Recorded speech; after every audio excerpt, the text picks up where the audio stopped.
So let's say that you have a work order that's been recovered off of a data collector that got damaged, or you're trying to transfer a work order from one data collector to another, just trying to, or even just trying to get the measured data off of a work order without it being in the original data collector using Siteworks. So all you want to do is you want to take that backed up work order. So this one's a zipped file. We're just going to extract it. So now we have this work order here that we want to open it in another data collector, let's say, or just any way that we can open it to view the measured data from the work order.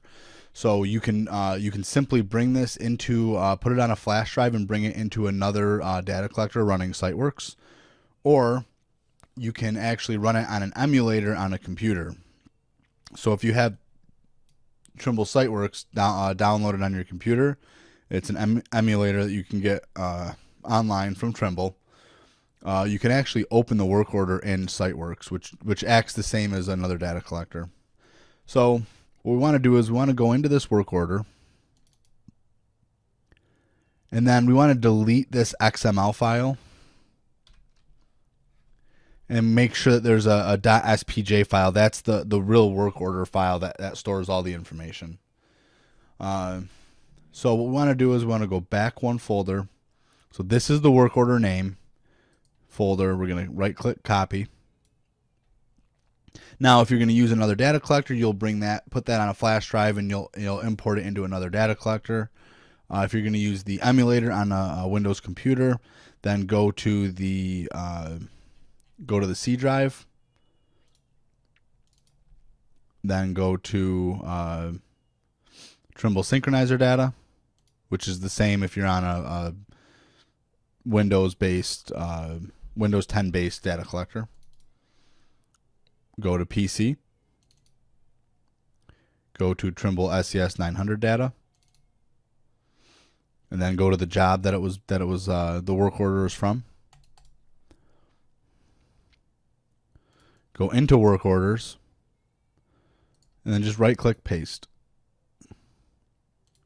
So now that work order is in a either different data collector, or it's on a Windows 10 computer running Siteworks. So we're going to close out of that. Now we're going to open up Siteworks.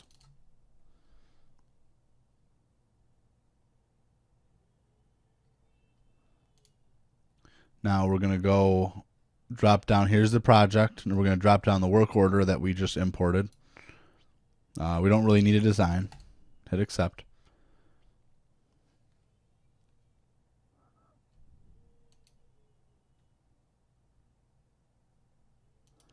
Now all you have to do is go up here to your menu, go to data management, export measured data, and then file location. If we were to put a flash drive into a data collector, we drop this down and do hard disk. If not, we'll store it on the device because it's just an emulator on a computer, the one that I'm using.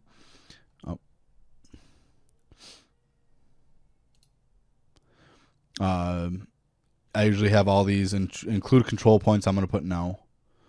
CSV file. Hit accept. So that's been exported. Let's exit out of Siteworks. Now if we had a flash drive in, then it would have registered on the flash drive. We choose hard disk instead of drive.